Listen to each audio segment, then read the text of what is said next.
Right, so we're going to be starting our quadratics chapter, which is the final chapter of the semester. But this entire chapter is going to focus on talking about quadratic functions. Now, I know back in chapter 2, we talked a little bit about quadratic functions and kind of about transformations, but we're really going to focus in on graphing quadratic functions, kind of learning all sorts of different things and solving quadratic functions. The first lesson, however, is going to kind of give us an introduction to kind of get us familiar with some of the different forms that we have for quadratic functions, because there are 3 different forms that can be used to write quadratic functions. So we're going to start off by, we're going to see 3 different graphs, and for each graph we're going to identify the x-intercept, the y-intercept, and the location of, they should say, of the lowest point. Okay. So then remembering that x-intercepts are where my graph, or is where the graph crosses the x-axis. So in this case, the x-intercepts are 6 and -1. Okay. The y-intercepts being the location where my graph crosses the y-axis. So on this graph, that is going to be -7.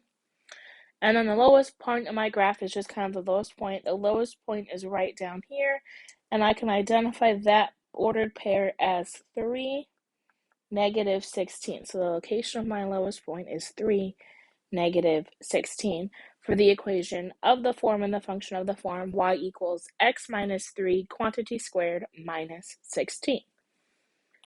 I realized I made a mistake on this finding the x-intercepts. So this should actually be 7, -1. So now we're going to do the same thing. We're going to find the x-intercepts, the y-intercepts, and location of, once again, the lowest point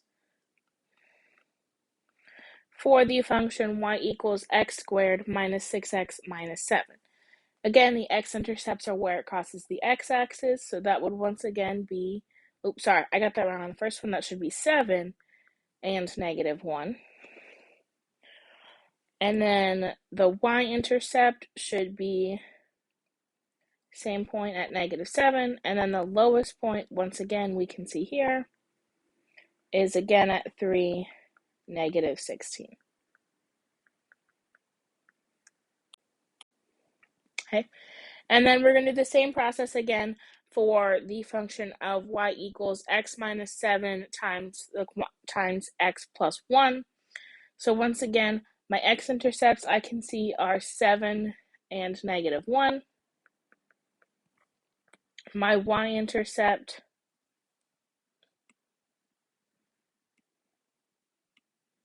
is going to be down here at -7 again, and then my lowest point is still located in the same place of 3, -16.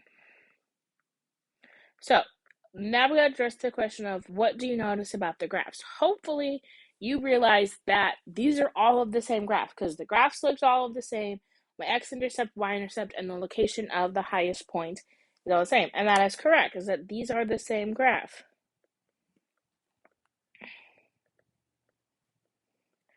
And we did this to introduce the 3 different forms of quadratic functions that we can have, to indicate that we can write the same function 3 different ways and still end up with the same graph.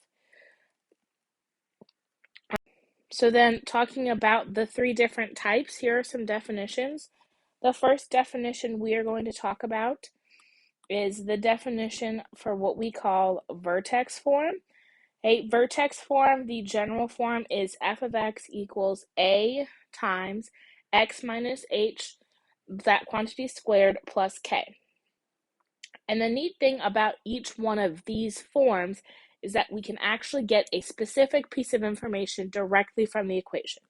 And with the vertex form, we can get the vertex, which is that highest or the lowest point of our graph in our case. The vertex we can find is going to be h comma k, and then just notice here, whenever we take that h, whatever number is inside this parenthesis for h, when we write our vertex, we always switch the sign. The next form is going to be standard form.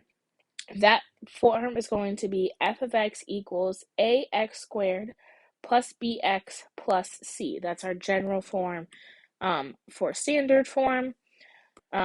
Is for standard form when we have ax squared plus bx plus c. This is kind of the typical form you'll see it written in. We're going to graph in both vertex and in standard form. From this, we can directly get the y-intercept. Your y-intercept is always 0, whatever c value is, and c being the constant value here on our function. And then lastly, the last form we have is intercept form, which we're going to use this a lot once we start solving quadratics. So intercept form is going to be, the general form is f of x equals x minus p times x minus q. And from this, we can directly get the x-intercepts. One thing we can do is we could just set each of these pieces equal to 0, but we can also just take those numbers out for p and q and get that I have my x-intercepts are p, 0, and q, 0. Once again, notice that those signs did get changed on those values for p and q when I wrote my intercepts.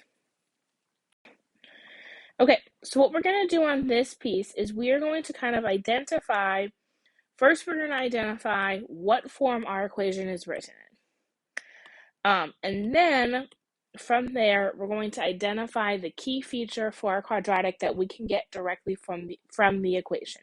So i.e. if it's given to me in vertex form, I'm going to find the vertex. If it's given to me in standard, I'm going to find the y-intercept.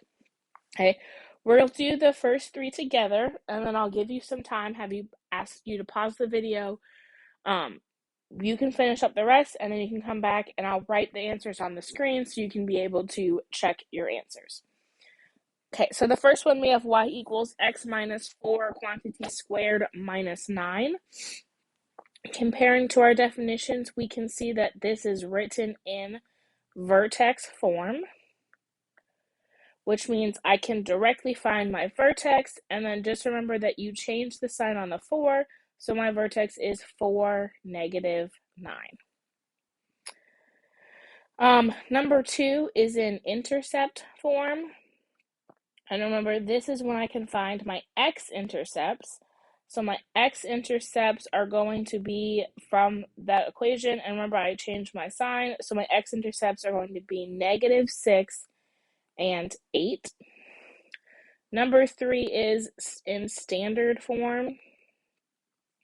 And remember, from standard form, we can get our y-intercept. So this tells me that the y-intercept for this problem is just my constant term. So it's just this negative 8 right here.